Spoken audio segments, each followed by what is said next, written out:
እመኑኝ እነዚህን ካስተካከላችሁ ቢያንስ በሶስት ነገሮች ትጠቀማላችሁ። አንደኛ ወራዊ የፍጆታ ክፍያችሁን ትቀንሳላችሁ። ሁለተኛ የእቃዎቻችሁን ደህንነት ትጠብቃላችሁ። ለዚህም ለረጅም ጊዜ እንዲቆዩ ታደርጋላችሁ። ሶስተኛ ኃይልን ከብክነት ትታደጋላችሁ። በዚህም ለሌሎች ተጠቃሚዎች እንዲደርስ ታደርጋላችሁ ማለት ነው። ታዲያ ምን አይነት እቃዎች እንጠቀም፣ እንዴት እንጠቀም እና መቼ እንጠቀም የሚሉ የብዙዎች ጥያቄዎች ናቸው። ሰላም ለማታውቁ ላቀባላለሁ። የቻናሌ ቤተሰብ ካልሆናችሁ ሰብስክራይብ አድርጉ። ቪዲዮው ለሌሎች እንዲደርስ ላይክ፣ ሼር እና ኮሜንት ማድረጋችሁን እንዳትረሱ።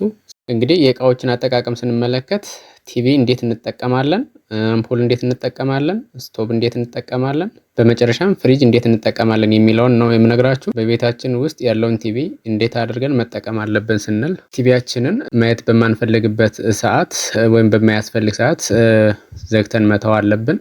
ይህ ሲባል እንግዲህ ስክሪኑ ካልበራ በአብዛኛው አይሰራም ብለን ነው የምናስብ። ነገር ግን ሶኬት ከተሰካ ፓወር ስለሚጠቀም የግድ ከሶኬቱ መለያየት አለበት ወይ ደግሞ ኦፍ መደረግ አለበት።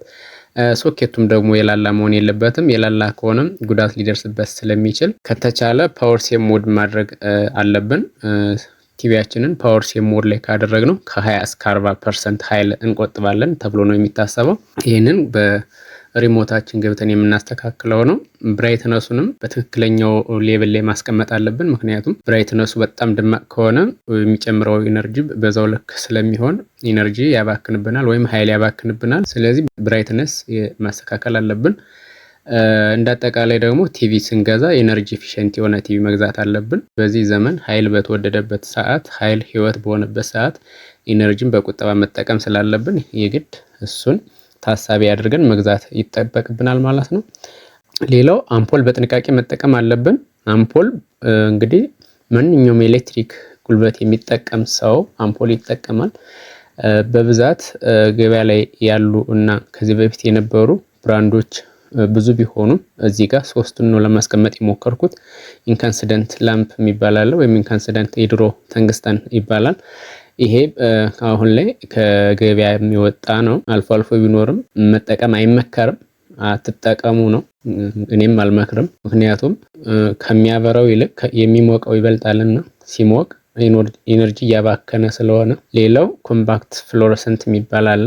ይሄ ከኢንካንሲደንት ላምፕ ስናወዳድረው ምናልባት ያነሰ ኢነርጂን የሚጠቀሙ ነገር ግን ለብዙ ጊዜ ስለማይቆይ ይሄም የሚመከር አይደለም። የመጨረሻው ሶስተኛው እና አሁን ላይ በገበያ ላይ ያለ አብዛኞቻችን የምንጠቀመው ኢነርጂ ቆጣቢ ኤልኢዲ ወይም ላይት ኢሚቲንግ ዳይዮድ በልብ ነው።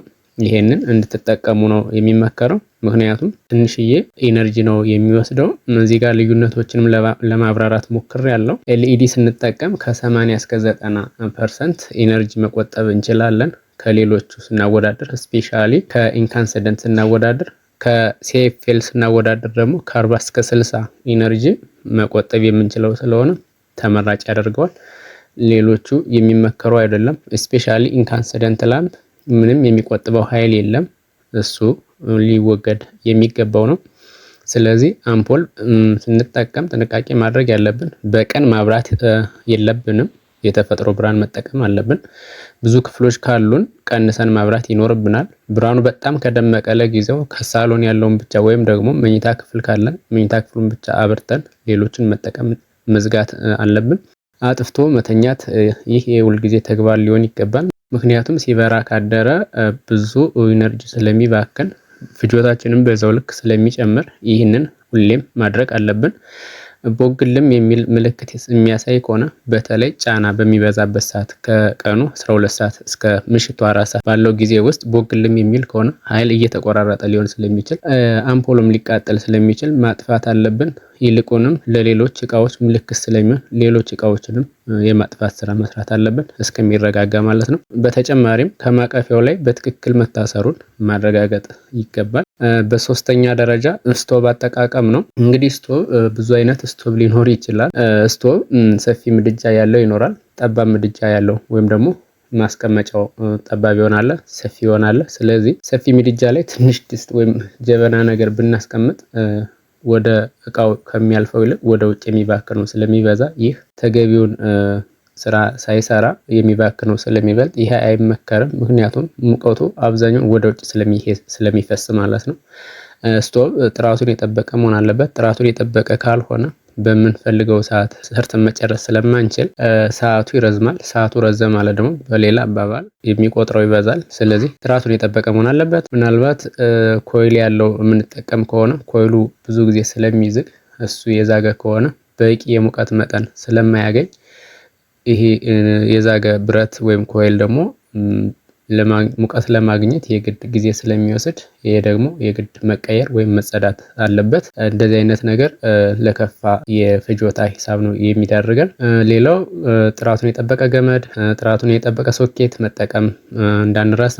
ስለዚህ ስቶቭም ቢሆን ልክ እንደ ሌሎቹ በሆነ ባልሆነው መለኮስ የለበትም። ስቶቭ ከፍተኛ ኃይል ነው የሚጠቀመው። በየቀኑም ስለሚለኮስ ከቤት ካሉት በአብዛኛው እቃዎች የስቶቭ በጣም ስለሚጨምር በተለምዶ ምጣድ ብዙ ይጨምራል ይባላል። ነገር ግን ምጣድ የሚለኮስበት ቀናቶች ውስን ስለሆኑ ስናወዳድረው ስቶቭ የሚጠቀመው ኃይል ምጣድ ከሚጠቀመው ኃይል እስከ 10 እጥፍ ድረስ የሚደርስበት አጋጣሚ ስላለ ይህንን በጣም ጥንቃቄ ማድረግ አለብን። ስለዚህ ምግብ በምንሰራ ሰዓት ምግቡንም ተከታትሎ ሰርቶ ቶሎ መጨረስ ያስፈልጋል። ስቶቭ ምናልባት ባለ 2 ምድጃ ከሆነ ወይም ባለ 2 ማስቀመጫ ካለው አስቸጋሪ ካልሆነ ወይም ደግሞ አንገብጋቢ ካልሆነ በስተቀር አንዱን ብንጠቀም አንደኛ ለስቶቭ ደህንነት፣ ሁለተኛ ደግሞ ለኢነርጂ ቁጠባም ሌላኛው ጥሩ የጥንቃቄ እርምጃ ነው። በመጨረሻ ፍሪጅ አጠቃቀማችን ማስተካከል አለብን። እኛ ብዙ ጊዜ ፍሪጅን በዘፈቀደ ልንጠቀም እንችላለን። ነገር ግን ፍሪጅ በባህሪው የሚቆጥር አይመስልም። ነገር ግን መብራት እስካለ ድረስ 24 ሰዓት ሙሉ የሚለኮስ ቢኖር በቤታችን ውስጥ ያለው ፍሪጅ ነው። ስለዚህ ፍሪጅ የግድ ሁልጊዜም ቢሆን ስቴብል የሆነ ኮኔክሽን ማግኘት አለበት። ምክንያቱም የተሰካበት ሶኬት የላላ መሆን የለበትም። ሌላው ከሌሎች እቃዎች ጋር አብሮ መሰካት የለበትም። እንደገና በውስጥ ላይ ሴሌክተር ስዊች ወይም ደግሞ ኃይል የምንመጥንበት ስዊች ስላለ በአብዛኛው ከ1 እስከ 7 ሊሆን ይችላል። እሱን በጣም ዝቅም አለማድረግ በጣም ከፍም ደግሞ አለማድረግ ያስፈልጋል። ምክንያቱም ከፍ ካለ በጣም በረዶ ስለሚሰራ እሱ በረዶ ለመስራት ደግሞ ከፍተኛ ኃይል ስለሚወስድ ማለት ነው። ዝቅም ካለ ደግሞ ቴምፕሬቸሩን ስታብላይዝ ለማድረግ ትንሽ ስለሚያስቸግር ለፍሪጁ ደህንነት የግድ ኖርማል ኮንዲሽን ላይ መሆን አለበት። በአብዛኛው ከ3፣ 4፣ 5 አካባቢ ቢሆን ይመረጣል። ይህ ሁለት ነው ጥቅሙ። አንደኛ ውስጥ ላይ ያለውን ነገር ስቴብል ያደርግልናል። ሁለተኛ ደግሞ ፍሪጁን ደህንነት ይጠብቅልናል። ሶስተኛ ደግሞ ኃይል ይቆጥብልናል። ትኩስ ነገር ቶሎ አለማስገባት፣ ምግብ እንደተሰራ በትኩሱ ወደ ፍሪጅ ማስገባት ጉዳት አለው። ምክንያቱም ሙቀት የበዛበት ነገር ሲገባ ለማቀዝቀዝ ሲፈልግ ከፍተኛ ኢነርጂ ይጠቀማልና ይህን ነገር እንደ ቀላል መታየት የለበትም። ኩል ከሆነ በኋላ ነው መግባት ያለበት።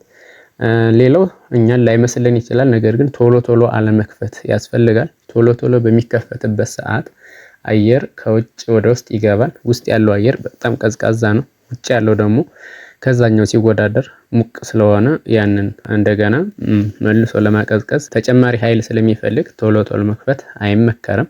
ቢያንስ እስከ 10 ሴንቲሜትር ርቀት ድረስ እቃዎችን አለማስቀመጥ፣ ምክንያቱም በአጠገቡ ሲሆን ተጨማሪ ጫና ስለሚሆን ማለት ነው። ሙቀት ከሚበዛበት አካባቢ ማራቅ፣ በፀሐይ ብርሃን ሊሆን ይችላል።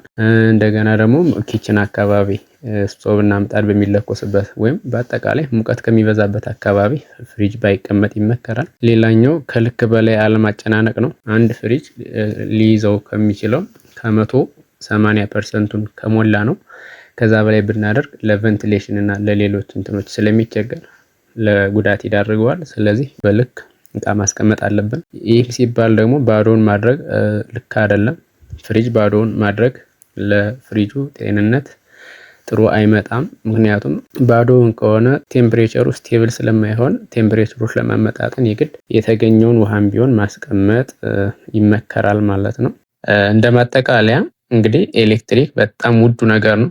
ዛሬ ላይ እንደሚታወቀው ኤሌክትሪክ ኃይል ተቋረጠ ማለት ብዙ ሰዎች ስራ ይፈታሉ፣ ብዙ ሰዎች ገቢ ማመንጨት ያቆማሉ። ብዙዎች ነገሮች እንዳልሆነ ስለሚሆኑ ኃይልን ደግሞ ውስን ከሆነ ውስን ሀብት በጥንቃቄ ልንጠቀም ይገባል፣ ሊቆጠብም ይገባል፣ ለተገቢው ስራም ልናውለው ይገባናል።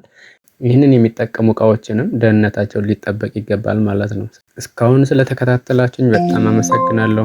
ሰብስክራይብ ያላደረጋችሁ በድጋሚ እንድታደርጉ ጠይቃለሁ። በቀጣይ በሌሎች ቪዲዮዎች እጠብቃችኋለሁ። አመሰግናለሁ።